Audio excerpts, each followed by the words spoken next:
Hello friends, मैं चंदन अग्रवाल आपका फिर से एक बार स्वागत करता हूं आपके अपने चैनल इजी विद्या पे। इस 3 लेसन सीरीज में जिसमें हम सीख रहे हैं रिकंसिलिएशन, उस पे हमने ऑलरेडी काउंटफ एंड कॉन्कैटिनेट सीख लिया है। इस क्लास में हम सीखेंगे कि इन दोनों फंक्शंस और वे लुकअप की फंक्शन की सहायता से हम रिकंसिलिएशन कैसे कर सकते हैं जिस डेटा सेट में सिमिलर वैल्यूज काफ़ी रिपीटेटिव होते हैं। ठीक है, हमने लास्ट क्लास में काउंटिफ लगाया था ये आइडेंटिफाई करने के लिए कि कितने काउंट्स हैं इन सिमिलर वैल्यूज के। फिर हमने कॉन्कैटिनेट लगाया ताकि हम डेट और अमाउंट को कॉन्कैटिनेट या मर्ज कर सकें। अगर आपके पास वेंडर वाइज डेटा है और आपके पास वेंडर या कस्टमर नंबर है तो आप उसको भी कॉन्कैटिनेट कर सकते हैं ताकि यूनिक वैल्यूज आप जनरेट कर सकें। चलिए तो शुरू करते हैं हमारा रिकंसिलिएशन। रिकंसिलिएशन के लिए हमने ऑलरेडी डेटा एनालिसिस वाले चैप्टर पे डिस्कस किया है कि जब भी आपको रिकंसिलिएशन करना है हमेशा डेटा सेट्स के पाइवट बनाने चाहिए और एक नई शीट में दोनों को लेकर डुप्लीकेट्स रिमूव करना चाहिए। फिर से एक बार हम इस चैप्टर में सीखेंगे कि डेटा एनालिसिस करने के लिए क्या क्या स्टेप्स होते हैं।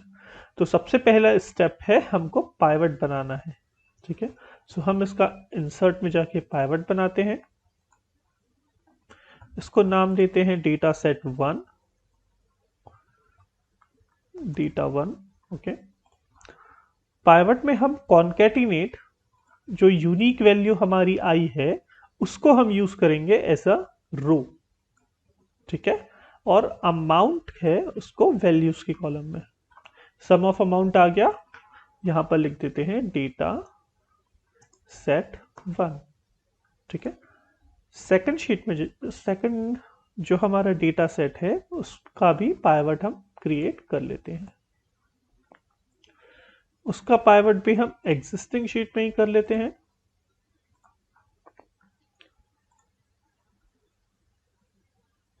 अगेन कॉन्कैटिनेट को रोज में लेंगे एंड अमाउंट को वैल्यूज में, और यहां लिख देंगे डेटा सेट 2 और इसका नाम मैं चेंज करके पाइवट कर देता हूं। ठीक है, सो हमने इन दोनों डेटा सेट के पाइवट बना लिया। रिकंसिलिएशन करने का नेक्स्ट स्टेप है एक आप नई शीट ओपन कर लीजिए या फिर इसी शीट में एक इसी वर्कबुक में एक नई शीट इंसर्ट करके ये दोनों डेटा जो है उसको मर्ज कर लीजिए।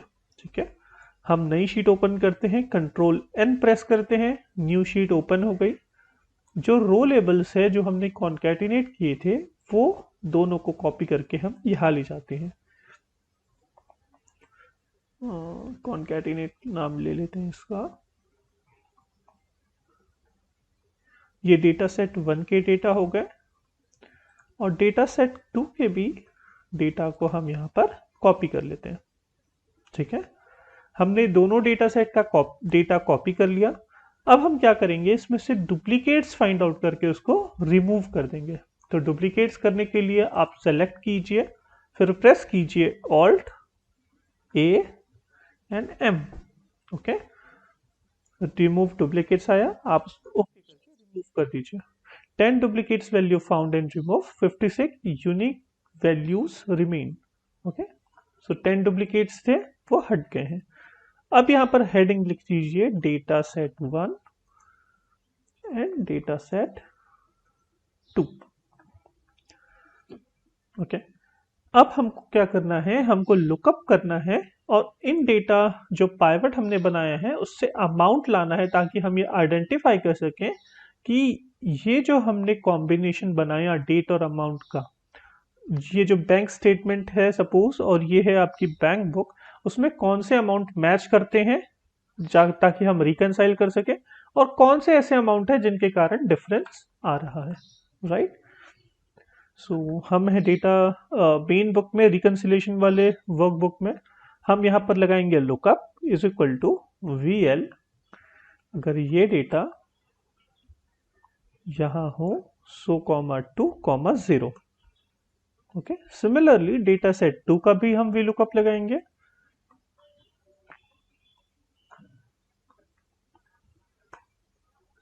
Not applicable. अब यहाँ पर इसका डिफरेंस निकाल देंगे, is equal to this minus this, और ये पूरे फॉर्मूला को हम एक साथ कॉपी करके पेस्ट कर देंगे। सो देखिए, हमने लुकअप लगाया और हमको ये पता चला कि ये जो डेटा सेट है ये जो डेटा है वो डेटा सेट 1 में तो है बट 2 में नहीं है, और ये वाला जो डेटा है वो यहाँ पर है, राइट। अब आप क्या कीजिए, ये दोनों डेटा में जो आपने आइडेंटिफाई किया है यहाँ पर,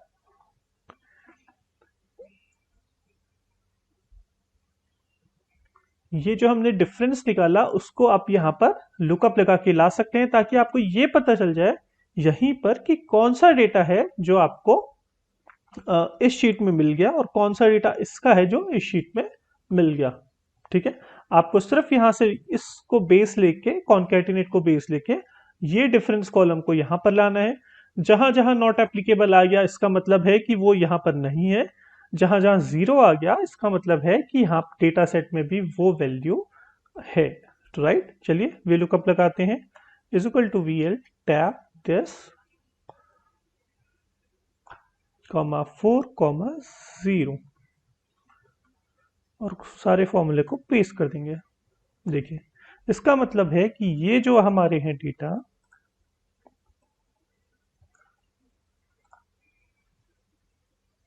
ये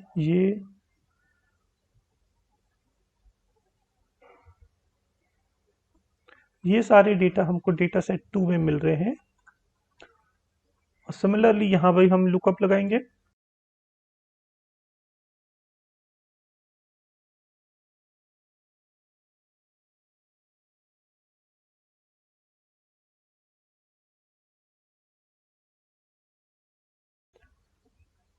अगर आप इसका टोटल करेंगे, इसका टोटल आता है 5874,000, और इसका आप टोटल कीजिए 5874,000।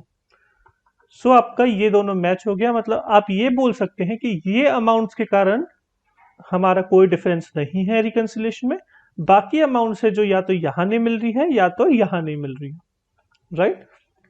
सो सिंपल प्रोसेस था, हमने सबसे पहले काउंट लगाया। काउंट इसलिए लगाया ताकि हमको समझ में आए कि कितना ये बार कितना रिपीट हो रहा है, कितने नंबर ऑफ टाइम्स रिपीट हो रहा है। फिर हमने कॉन्कैटिनेट लगा के डेट और अमाउंट को मर्ज किया। ओके, मर्ज करने के बाद हमने इन दोनों का पाइवट बनाया ताकि अगर सिमिलर नंबर ऑफ आइटम्स हैं सो उसको टोटल अप कर सके, राइट। पाइवट बनाने के बाद हमने एक नई शीट ओपन की। नई शीट में हमने उन दोनों डेटा को एक के नीचे एक कॉपी पेस्ट करके उसको रिमूव कर दिया, डुप्लीकेट्स। ओके, फिर लुकअप करके हम उसका अमाउंट लेके उसका डिफरेंस निकाल दिया। ये जो डिफरेंस फाइनल हमारा निकल गया, जिससे हमको समझ में आ गया कि कौन सा डेटा कहाँ मिसिंग है, उसको हमने वापस हमारी बेसिक वाली शीट में, जो फर्स्ट वाली शीट थी, वहां ले आए, और वहां हमने देख लिया कि कौन सा अमाउंट जो है वो मिसिंग है और कौन सा अमाउंट जो है वो मिल गया है। अगर आपको वीडियो पसंद आई होगी तो वीडियो को लाइक जरूर कीजिएगा, वीडियो को शेयर जरूर कीजिए ताकि किसी और को हेल्प मिल सके रिकंसिलिएशन से रिलेटेड। चैनल को सब्सक्राइब करना ना भूलिएगा ताकि मेरे नेक्स्ट वीडियो की इंफॉर्मेशन आपको सबसे पहले मिले। मिलते हैं नेक्स्ट चैप्टर में कुछ और फंक्शंस को लेके डेटा एनालिसिस। तब तक के लिए गुड बाय।